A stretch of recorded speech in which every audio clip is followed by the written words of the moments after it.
आयुर्वेद इसलिए करना है कि अगर हम बात करें यूएसए की, यूएसए के अंदर 64% लोग आयुर्वेद यूज करते हैं। कितने परसेंट? 64%। हम बात करें आपके जापान की, जापान के अंदर 34% लोग यूज करते हैं आयुर्वेद। हम बात करें आपके चाइना की, चाइना में 14% लोग यूज करते हैं आयुर्वेद को। और आपके इंडिया की हम बात करें तो ओनली 2.5% लोग यूज करते हैं। कितने परसेंट? 2.5%। और आयुर्वेद की जर्नी कहां से हुई है? इंडिया, भारत है ना? सब लोग जानते हैं, जितने भी ऋषि मुनि, जितने भी वैद गुजरे हैं वो हिंदुस्तान से गुजरे हैं और हिंदुस्तान के लोगों ने ये फॉर्मूले बताए हैं। लेकिन हमारी गवर्नमेंट की कहीं ना कहीं कुछ कमियां रही है पॉलिसी में कि स्टार्टिंग में जितनी जड़ी बूटियां हुआ करती थी वो गवर्नमेंट ने पहले ही यूएसए के नाम पैटर्न कर दी थी, जिसकी वजह से आयुर्वेद बहुत आगे तेजी से नहीं बढ़ पाया। अगर आज भी कुछ इंपोर्टेंट जड़ी बूटियां गवर्नमेंट को होती है जरूरत उसकी, तो आपको इंपोर्ट करनी पड़ती है उल्टा। तो थोड़ा हार्ड कटा बैठे थे पहले लालच में, कुछ तो मिला होगा सरकार को, लेकिन खैर कोई नहीं। लेकिन अब जो दौर है वो 99 साल कंप्लीट होने जा रहे हैं, इसलिए गवर्नमेंट ने आयुष मंत्रालय का एक सिस्टम बनाया। आयुष मंत्रालय, यूनानी, आयुर्वेद और आपका होम्योपैथिक या हमदर्द, ये सब आयुष मंत्रालय के अंतर्गत आता है। ठीक, इसलिए गवर्नमेंट बहुत तेजी से आगे बढ़ रही है कि आने वाला जो दौर है वो आपके आयुर्वेद का दौर है। क्योंकि सच में जो आपका ट्रीटमेंट होता है, जो इलाज होता है, वो सिर्फ आयुर्वेद में सिद्ध है। एलोपैथिक सिर्फ टेम्परेरी एक इलाज होता है, वक्ती तौर पर उसका ट्रीटमेंट होता है कि क्रिटिकल कंडीशन होती है, रिलीफ चाहिए होता है करंट में, तब आयुर्वेद की जरूरत होती है। बाकी इलाज जो होता है वो होम्योपैथिक में है या हमदर्द के अंदर है या यूनानी के अंदर है, ये आयुर्वेद में है। खोखला कर दिया पूरा हिंदुस्तान को, अगर सही पूछो तो। जिसने इन अंग्रेजी दवाइयों का इजाद किया वो तो 64% यूज कर रहा है आयुर्वेद, और हम लोग 2.5% यूज कर रहे हैं। उल्टा हो गया। तो पॉलिसी समझिए ना, आज भी हम लोग गुलाम हैं। हम आज भी मानसिक तौर पर आजाद नहीं है, आज भी मानसिक तौर पर आजाद नहीं है। कॉफी कौन छोड़ के गया? अंग्रेज। निकोटीन होती है इसके अंदर। चाय कौन छोड़ के गया? निकोटीन होती है इसके अंदर। सिगरेट, बीड़ी, तंबाकू, गुटखा, जितने भी नशीले पदार्थ होते हैं सबके अंदर निकोटीन होती है, यानी ड्रग्स की परसेंटेज में मात्रा होती है जो आपकी बॉडी को उसकी लत लग जाती है। कहते हैं कुछ लोग यार लत लग गई, आदत बन गई, छूट नहीं रही, तो वो हमारे ब्लड के अंदर सर्कुलेट हो जाती है चीजें, निकोटीन, और फिर हमारी ब्लड को वो चीज चाहिए होती है, वो एब्जॉर्ब हो जाती है चीजें बॉडी के अंदर, फिर हर हाल में वो चीज चाहिए, वरना तलब लगती है इंसान को। तो है कि मानसिक तौर पे हम लोग आज भी आजाद नहीं है। अभी तक मैं आपसे बिजनेस की बात तो नहीं कर रहा हूं ना, कि आप क्या करोगे अपनी जिंदगी में। मैं वो जनरल नॉलेज आपको देने की कोशिश कर रहा हूं जिसकी हमें नीड है, जिसका हमें पता ही नहीं था आज से पहले। अगर ये चीज हमारी क्लियर हो जाए कि हम क्यों जिए जा रहे हैं, ऐसे ही ऐसी दुनिया में आए, क्यों आए कुछ नहीं पता, कब मर गए कुछ नहीं पता, खत्म। कुछ तो किसी के लिए कर लो, दुनिया के लिए कुछ नहीं कर सकते, कम से कम अपने परिवार के लिए तो कर लो भाई। अपने देश के लिए क्या करोगे? आप अपने परिवार के लिए जी के देख लो एक बार। अभी तो आपने परिवार के अंदर ही खुशियां वो नहीं दे पाए जो उन्हें चाहिए प्रो करने में। बस जिए जा रहे हैं, सुबह हो गई, शाम हो गई, शाम हो गई, सुबह हो गई, यही नहीं पता सुबह क्यों हुई थी और शाम क्यों हो गई।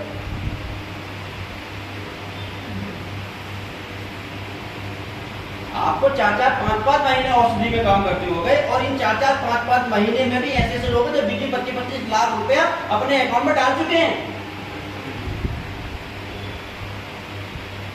तो कहीं ना कहीं झांक करके देखिए, कहीं ना कहीं कुछ ना कुछ ऐसा क्लू है, कहीं ना कहीं कोई ऐसी कमी है छोटी सी जो रह रही है, जो कंप्लीट पूरी नहीं हो पा रही है। ठीक है, तो इस चीज को समझिए कि आयुर्वेद क्यों करना है, समझ में आ गया ना। यस। कि आने वाला जो टाइम है वो आयुर्वेद का है। और क्यों है? 35,000 करोड़ की बर्थ वैल्यू की इंडस्ट्री है एलोपैथिक हमारे हिंदुस्तान की। पूरी बर्थ वैल्यू की अगर बात करेंगे आप तो 35,000 करोड़ की बर्थ वैल्यू की इंडस्ट्री एलोपैथिक। और अगर हम देखें एमबीबीएस डॉक्टर्स को या एमडी को, जो बड़े बड़े डॉक्टर्स हैं वो कई कई करोड़ की प्रॉपर्टी लेके बैठे कि नहीं बैठे। कैसे करोड़ के लोग हैं ना, उसी बर्थ वैल्यू में। जी।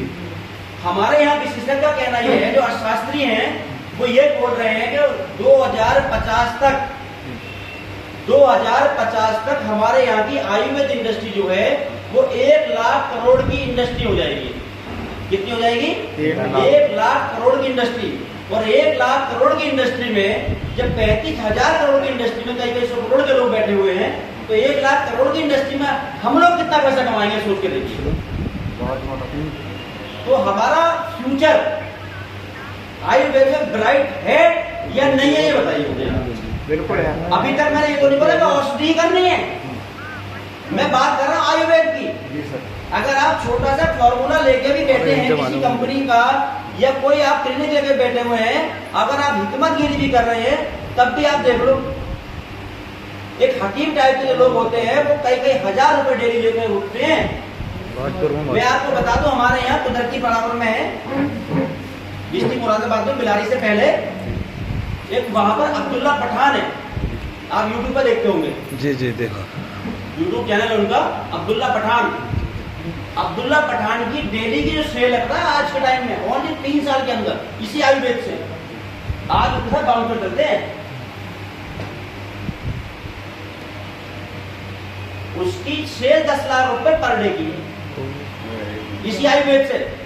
24 घंटे नंबर नहीं आता, क्या कर देख लियो। मैं जाता रहता हूँ प्रॉपर्टी अपनी, तो वहां मैं जाता रहता हूँ, रोड पे लाइन लगी पड़ी होती है, 24 घंटे के बाद उसके यहाँ नंबर आता है दवाई का। और ट्रीटमेंट उसका नुस्खा जो है वो 5,000, 10,000, 25,000, 50,000, 80,000 रुपए करके ऐसे नुस्खे है उसके। तो लोग खरीदना उससे, क्योंकि आयुर्वेद ही इलाज है ना। लोगों को पता चल गया, जैसे कोई पेशेंट ठीक होता है वो वीडियो बनवाता है, उससे डाल देता यूट्यूब पे। जी। तो यूट्यूब के माध्यम से वो इंसान वहां तक पहुंच गया और आज बाउंसर उसके साथ चल रहे हैं। अब मैं आपको प्लस पॉइंट बताऊं, औषधि विराट से वही अब्दुल्ला पठान विदाउट लेवल के, लेवल क्या पता है, 25 लाख रुपए की मेडिसिन का बिल होता है हर महीने का, अपनी औषधि से। अच्छा जी।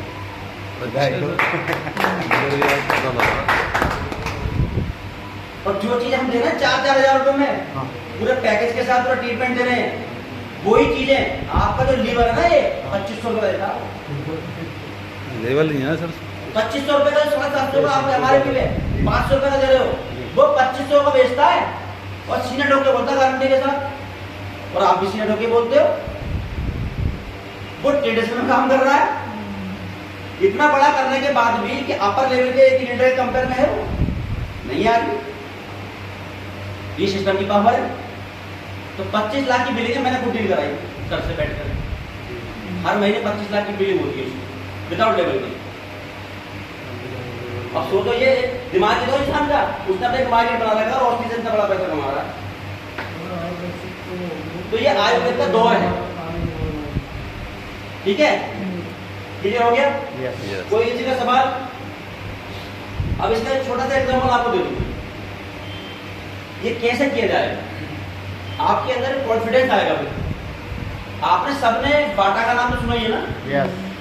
जब बाटा हमारे इंडिया के अंदर आया था, ये फॉरेन का आया बंदा जो उसकी कंपनी है बाटा वाली, जब ये बाटा मार्केट में आया था यहाँ, पता है कैसा आया था? ये 2 लोगों को लेकर के आया था अपने मैनेजमेंट के, और यहाँ पर एक बहुत पुराने टाइम में, जिस टाइम यहाँ पर लोग खड़ाऊ पहना करते थे लकड़ी का, वही वो लोग पहना करते थे जो चौधरी टाइप के लोग थे। एक गरीब आदमी को तो खड़ाऊ पहनने की इजाजत भी नहीं थी, ऐसे कुछ था ना। उस दौर में वो यहाँ आया था, उसने ये देखा कि हिंदुस्तान के अंदर इतना बड़ा स्कोप है कि लोग जूता चप्पल पहनते ही नहीं है। और अगर लोगों को हमने जागरूक कर लिया कि आने वाले टाइम में जूते चप्पल पहनने का फायदा कितना है, और जिस दिन लोग समझे इस चीज को, तो हमसे बड़ा ब्रांड कोई नहीं हो सकता। वो दो लोगों को लेकर साथ में आया और एक बंदे को उसने सर्वे करने को छोड़ दिया मार्केट में पहले कि 6 महीने कम से कम सर्वे करिए, पूरे हिंदुस्तान में घूमिए कि हम यहाँ पर सक्सेस हो पाएंगे या नहीं हो पाएंगे। वो 6 महीने सर्वे करने के बाद अपने ऑनर के पास पहुंचता है और पूछता है ऑनर भाई क्या रिजल्ट लेकर के आए। बोले सर यहाँ कुछ नहीं हो सकता, यहाँ तो लोग जूता चप्पल पहनते नहीं। बोले चलो कोई नहीं पहन गया। अब उसने दूसरे को भेजा, तू सर्वे करके आइए। उसने सर्वे किया, सर्वे करने के बाद वापस आता है और ऑनर पूछता बताइए। बोले सर यहाँ से बड़ा काम हो ही नहीं सकता, यहाँ सिर्फ लोगों को जागरूक करने की जरूरत है। 1 to 1 जाकर के, चाहे डोर टू डोर जाना पड़े, लोगों को समझाना पड़ेगा चप्पल जूते के फायदे क्या हैं। और जिस दिन समझ में आ गए तो हमसे बड़ा ब्रांड कोई नहीं हो सकता। समझ रहे? तो जब वो लोग समझ गए कि हिंदुस्तान के अंदर इतना बड़ा स्कोप है कि जिस दिन लोग समझ गए इस चीज को, तो उससे बड़ी इंडस्ट्री नहीं हो सकती। तो वही दौर में हम आज बैठे हैं कि 2.5% लोग सिर्फ आयुर्वेद यूज कर रहे हैं, 97.5% का स्कोप इतना बड़ा पड़ा है। तभी तो अदर कंपनी हमारे इंडिया में कुछ नहीं है, एंटर कर रही है। फॉरएवर हो गया, या आपका हर्बल लाइफ हो गया, या आपका एम्बे हो गया, टीएनसी हो गया, मोदी केयर हो गया, तमाम ऐसी कंपनियां सैकड़ों जो कंपनी आपके हिंदुस्तान में काम कर रही है बाहर से आकर के, और आपका पैसा बाहर लेके जा रही है। इसका जिम्मेदार कौन? हम मौका दे रहे हैं। अब इसका मौका बताऊं आपको, अब दूसरे तरीके समझ में आएगा। 15 साल है वो मुझे मेहनत करते हुए, बहुत स्टडी की है। इंश्योरेंस सेक्टर में एक मदर कंपनी जिसका नाम है LIC ना, LIC कंपनी 1956 से मार्केट में काम कर रही है, पहले दिन से, जब यहाँ पर सिस्टम बना 56 से।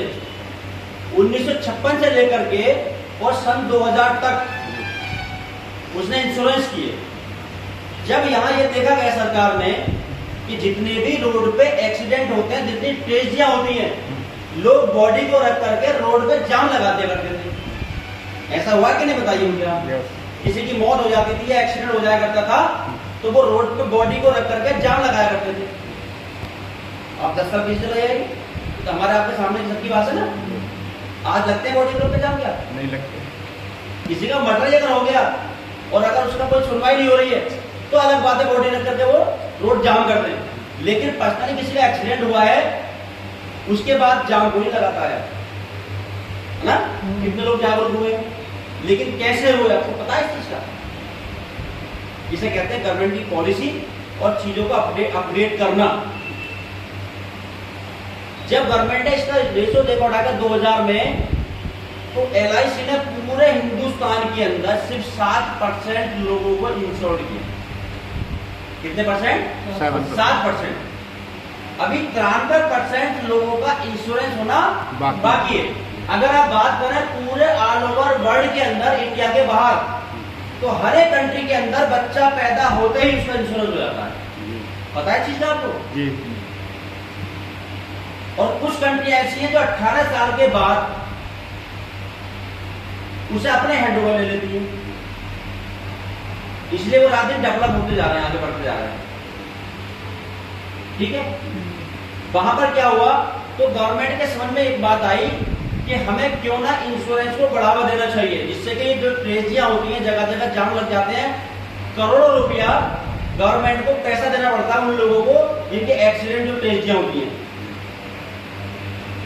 1000 कुछ का रेशियो है पर डे का, आज का टाइम जो है वो 1300 कुछ है, 1300, 1350, 1345 का रेशियो रहता है पर डे का एक्सीडेंट से डेथ होने का हिंदुस्तान का। अब ऐसे एक्सीडेंट होते थे तो 2 लाख 5 लाख ऐसे से लोगों को मुआवजे देने पड़ते थे सरकार को, जब जाम लग जाया करता था। तो उस चीज से छुटकारा पाने के लिए गवर्नमेंट ने क्या किया, मैं 10 मिनट लूंगा आप लोगों के। गवर्नमेंट ने क्या किया कि जितनी भी बड़े बड़े उद्योगपति हमारे यहाँ, जैसे रिलायंस हो गया, टाटा हो गया, या SBI वाले हो गए, तमाम बड़े बड़े बिजनेसमैन को मंत्रालय में बुलाया और उन लोगों से ये बोला गवर्नमेंट ने कि भाई हम चाहते हैं कि आप लोग इंश्योरेंस कंपनियां बनाएं अपनी अपनी और लोगों को इंश्योर्ड करें, हमारी इसमें सपोर्ट करें आप। तो लोगों ने हाथ खड़े कर दिए। अभी की बात है 2000 की। ये बोलते हैं कि सर हमसे बजाज वाले बोलते हैं हमसे बाइक बनानी आती है, हम कार बना देंगे। टाटा वाले बोलते हैं हम बाइक बना देंगे, कार बना देंगे, हमसे चीजें नई इजाद करनी आती है, लेकिन इंश्योरेंस का हमें एक्सपीरियंस नहीं है, हम सॉरी इंश्योरेंस नहीं कर पाएंगे। और ये मीटिंग भंग हो जाती है। गवर्नमेंट को फंसने छूट गए कि वो किसी भी हाल में चाहती थी सरकार कि किसी भी हाल में लोगों का इंश्योरेंस होना जरूरी है अगर हमें इंडिया को आगे लेके जाना है। तो तब क्या किया, 2 साल गवर्नमेंट को लग गए इस चीज कसमाकस में। फिर गवर्नमेंट ने क्या किया कि जितनी भी बाहर की कंपनियां हैं, जिन लोगों को 100 साल 150 साल 200 साल का एक्सपीरियंस है इंश्योरेंस करने का अदर कंट्रीज में, उन लोगों को दावत दी, उन लोगों को बुलाया मंत्रालय में, उनसे बात की कि हम चाहते हैं कि आप हमारे इंडिया में आकर के लोगों को इंश्योर्ड करें। जब उनसे डील फाइनल हो गई तो गवर्नमेंट फिर भी कसमकस में रही कि अगर हम अदर कंपनीज के साथ इंश्योरेंस कराते हैं तो हमारा पैसा अदर कंट्रीज में जाएगा, तब भी हम प्रॉब्लम में रहेंगे, फिर कहीं ना कहीं हम इन लोगों के दबाव में रहेंगे। जब उनसे डील फाइनल हो गई तो उन्होंने एक चीज और बोली कि अगर हम अपने आप के साथ में हम हमारे हिंदुस्तान की जो फेमस कंपनीज हैं उनके साथ में टाई अप करा दें तो क्या आप हमारे साथ काम कर पाएंगे? उन लोगों ने यस बोल दिया कि ठीक है, हम तो चाहते हैं आपके इंडिया में हमारी एंट्री हो जाए क्योंकि इसको बहुत बड़ा इंश्योरेंस का। ठीक है, अब गवर्नमेंट ने 2002 में फिर बुलाया जितने उद्योगपति हैं, सबको बुलाने के बाद में उनके पास प्रपोजल रखा कि हम फॉरेन की कंपनियों को आपके साथ टाई अप कराना चाहते हैं, उनका एक्सपीरियंस और आपका नाम। जब दोनों मिक्स हो जाएंगे तो हमारे यहाँ की जो पब्लिक है वो आप पे विश्वास कर पाएगी। विदेशी कंपनियों को आसानी से पैसे के मामले में हमारे लोग विश्वास नहीं कर पाएंगे। ठीक है, आप देखिए बजाज आलियांज, आईसीआई प्रूडेंशियल, है ना, मैक्स नियो, कोटक महिंद्रा, ऐसे करके सारी कंपनियों के साथ टाई अप होकर के 49% का शेयर होल्डर बनाया अदर कंपनीज को, बाहर की कंपनियों को, और 51% का शेयर होल्डर बनाया हिंदुस्तान की कंपनियों को, क्योंकि जिसके पास शेयर होल्डरशिप ज्यादा होती है वो मालिकाना हक उसके पास होता है। अगर आप इनके हेड ऑफिस में जाकर देखेंगे कहीं भी, पुणे में और महाराष्ट्र में जाते हैं उधर ऑफिस है इनके, आप जाकर देखेंगे तो उसमें 50% आपको फॉरेन के एम्प्लॉय मिलेंगे इनके हेड ऑफिस के अंदर। मेरी बात पर विश्वास ना हो तो आप जाकर देख लीजिए। इसका जिम्मेदार कौन? हम। तो अब यूथ को जागरूक करने के लिए तो आगे किसको आना पड़ेगा? समझ रहे हैं? ये बात क्लियर हो गई सर जी। अब बताइए मिशन और विजन आपका क्लियर हुआ या नहीं?